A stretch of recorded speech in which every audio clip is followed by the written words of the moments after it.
Senator Leyonhjelm. Thank you, Mr Acting Deputy President. I rise to oppose passage of the Telecommunications Interception and Access Amendment Data Retention Bill 2014. I do so despite the fact there are 10 amendments circulating in my name. These will do the following. 1. Require a warrant to access not just journalists' metadata, but also that of lawyers and medical professionals. Lawyers have expressed particular concern about threats to legal professional privilege. 2. Use the definition of journalist in the Commonwealth Evidence Act so that freelancers are protected by Labor's warrants regime. 3. Reduce the period of data retention from 2 years to 3 months, consistent with commercial practice among ISPs. 4. Limit the use of retained data to serious criminal offences. 5. Remove ASIC and ACCC from the list of law enforcement agencies. 6. Provide for a warrants regime that protects members of the general public. 7. Ensure a definition of content is included in the bill. 8. Ensure that the most invasive parts of the bill sunset rather than are merely reviewed by a committee that includes no crossbench or Greens. 9. Prevent the addition of further agencies to the list of law enforcement agencies in order to halt creeping government overreach. And 10. Provide that the penalty for disclosure of a warrant is reduced significantly from the current 2 years imprisonment and subject to a public interest test. But I wish to make it very clear that even if all my amendments were to pass, in addition to those proposed by Senators Ludlam, Xenophon and Wong, this would still be bad law. I recognise that I'm on the losing side in this matter, so I propose to do 2 things here. First, I want to explain why one does not protect a free society by legislating liberty away. Secondly, since so few people seem to understand what this bill purports to do, I will explain exactly what it means in practical terms. Everyone has something to hide and something to fear from mandatory data retention.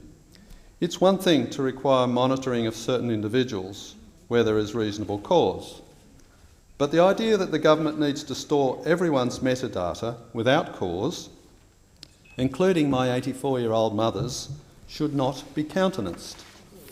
Data retention will do nothing to save us from terrorists. Pedophiles are already canny enough to use the darknet and avoid it. Data retention instead places the entire population under surveillance, no matter who they are or how blameless their lives. And thanks to its sheer volume, it will make terrorism harder, not easier, to track. This emerged in the wake of the Charlie Hebdo attacks in France. In fact, even real-time collection of targeted metadata was of no benefit to France's police. For the record, I have no problem with data retention when it comes to genuine suspects. But what the attacks in France show is that sifting through data is difficult. It places a significant burden on law enforcement. In France, the perpetrators were dropped from watch lists. Finding a needle in a haystack is not made any easier by adding more hay to the stack. ISPs like AINet, TPG and iPrimus, along with Telstra and Optus, will also be liable for hundreds of millions of dollars in storage costs, which raises the obvious question: who pays? This bill, as amended thanks to the PJCIS report, now provides for the Commonwealth to make financial assistance available to ISPs to help pay for this wretched scheme. When you hear the word Commonwealth, remember, it really means taxpayer. Wonderful.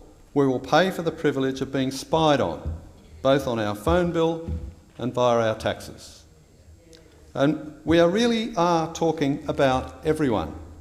Air Chief Marshal Mark Binskin, Chief of the Defence Force, Duncan Lewis, the head of ASIO, Prime Minister Tony Abbott.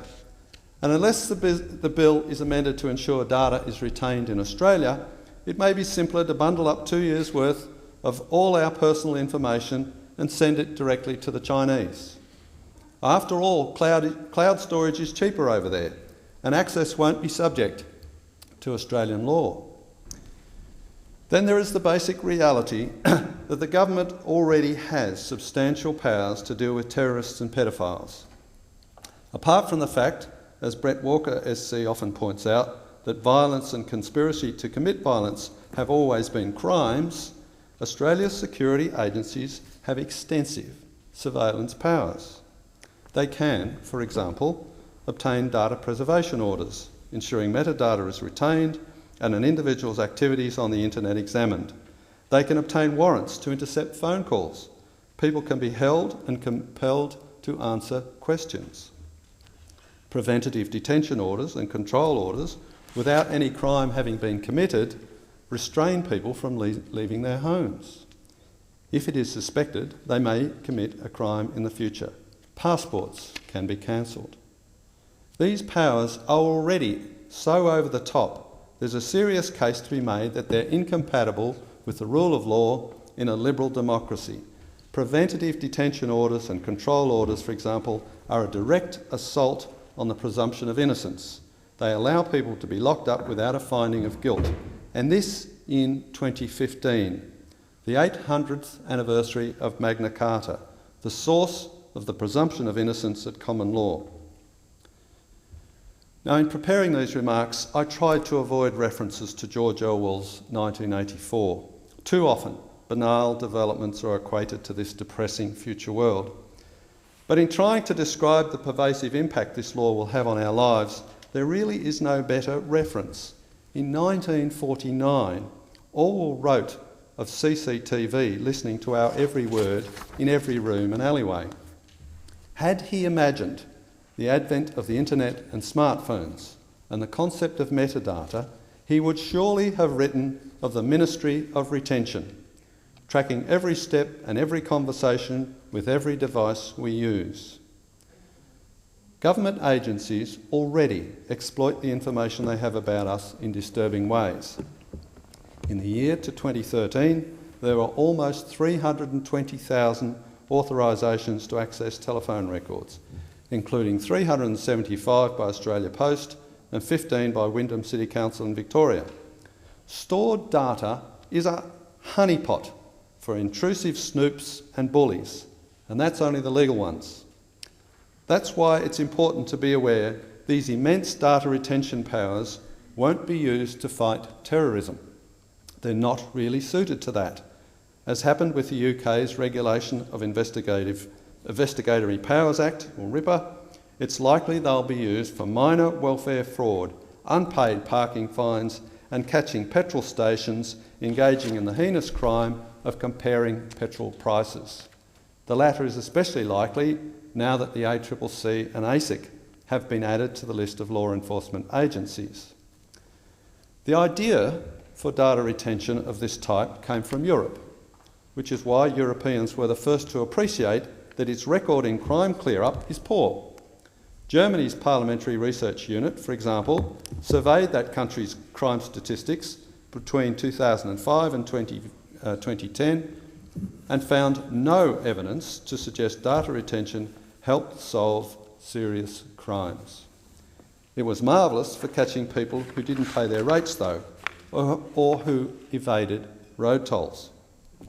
In April last year, the European Court of Justice overturned the EU's data retention directive, in part because data retention makes life miserable for law-abiding citizens while criminals dodge it. This bill shows government and opposition alike view ordinary people as criminals in waiting. Similar thinking in the past led to proposals for a national identity card to prove we officially exist, and national fingerprint and DNA databases to track us down when we inevitably offend. What has been forgotten in all this is the fact that it's the state that poses the greatest threat to our freedom, not criminals and terrorists. It's the state that requires watching, not the people. We, the people, should hold the government to account. It is not a legitimate role of government to require us to account for ourselves. unless there is a reasonable suspicion we have committed or are about to commit a crime. For police forces across the land to so strongly support mandatory data retention, as their submissions to the PJCIS made clear, suggests they have all forgotten Peel's principles of policing, where the people are the public and the public are the police. ASIO's claim that data retention is justified thanks to Edward Snowden's exposure of massive US government encroachment on privacy is Orwellian.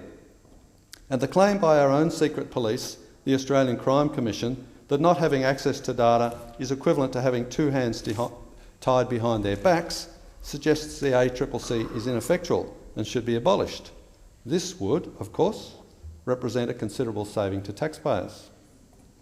It is high time police and security agencies alike rediscovered their erstwhile status as public servants, not public masters. It would be helpful if they returned to real police work. It's legitimate to monitor the data of actual suspects, subject to appropriate oversight, as with traditional phone tapping, but it is not legitimate to treat every Australian as a potential criminal. Now to my second point. What does mandatory data retention look like in practice? It's become clear to me that many people do not grasp just what this bill involves. Senator Leyonhjelm has explained many of the technical aspects, and I mean no disrespect to him when I say we need to better understand how it will work. Maybe what follows will convince a few brave souls to join those of us voting against this bill. And remember, mandatory data retention will do this to everyone, not just individuals of interest. Late last year, I undertook a controlled experiment. With the assistance of Mark White of the Sydney Morning Herald, I had a technical firm record my metadata for a month to see what it revealed. This process deliberately avoided anything to do with my role as a senator. But before entering Parliament, I ran an agribusiness consulting company. I still have it. Data monitoring equipment was installed in my business office and connected to the router. Because it only collected data relating to office traffic, my smartphone is tied to my job as a senator. There was no geographical information. This is important to bear in mind because it was still spectacularly invasive. Without knowing any more than the company's name, in less than a day, metadata revealed the business sector in which it operates. It was possible to work out which bank it uses, a record of its purchases, and a record of its staff's purchases, everything from furniture to renovations to compulsory third-party insurance. Metadata also revealed how often and for how long staff used social media, like Facebook, where they planned to go on holiday, what one wanted to buy for Christmas, and, chillingly, when a female member of staff knocked off early. As an employer, I've never been interested in monitoring people in this way. I've always taken a dim view of bosses who time their employees' loo and cigarette breaks. But at least a worker has a fighting chance of telling that person or company where to get off. Trying to tell the government, which is far more powerful than any employer, union or professional association, where to get off, is a whole other kettle of fish. Despite my desire to keep politics and business separate, metadata also revealed my membership of the Inner West Hunters Club and the subjects I and other members discussed in group emails, including gun law reform. I wasn't the only person identifiable either. Everyone who corresponded with me also had their identities revealed. It was possible to establish who was publicly in favour of gun law reform and who was in favour of it privately, but unwilling to say anything about the issue in public for, say, employment reasons. The possibilities for blackmail are obvious. Had the analysis included a smartphone, it would have been easy to leap to conclusions based on my location. What would a telephone call or Google search placed in front of a brothel, gay bar or abortion clinic reveal? Because that will be known from the metadata. Imagine the caller were not me, with my classical liberal views, but a conservative Christian politician. What mischief could be had at his or her expense? Yes, it is true that mandatory data retention is relatively easy to evade. my company could start using proxy servers, for example, and its staff could communicate with each other using Wicker, which encrypts messages and destroys metadata instead of normal text messaging. I have no doubt that many people, both criminal and not, will respond to passage of the bill in this way. But why should a company concerned with the business of keeping animals healthy and crops productive be treated as though its employees are all potential criminals? Among other things, it has an interest in fertilisers. Terrorists use fertiliser. Do you see where this is leading? That's the nub of this issue. Mandatory data retention forces all of us to evade our own government. This is not how the system is supposed to work. What sets liberal democracies apart from authoritarian regimes of every stripe is the relationship between the citizen and the state. The citizen doesn't just enjoy the ability to kick the bums out at election time. The citizen also has the capacity to hold the government to account, to reject its meddling in his or her life, to come and go as he or she pleases, to tell it where to get off, all subject to few or no controls. When we legislate those capacities away, allowing the state to hold the citizen to account, subjecting the citizen to state control, we then come to resemble the authoritarian regimes we're fond of criticising. Do we really wish to be spoken of in the same breath as Indonesia or Malaysia, whose citizens are monitored extensively and where there are widespread constraints on press freedom? And make no mistake, these laws will persist, ripe and ready for future misuse by governments of every stripe. This is bad law that compromises our rights and freedoms, treats us all as criminals in waiting, and invites abuse and overreach. It is wrong on every level. This bill should not be entertained in a liberal democracy such as ours.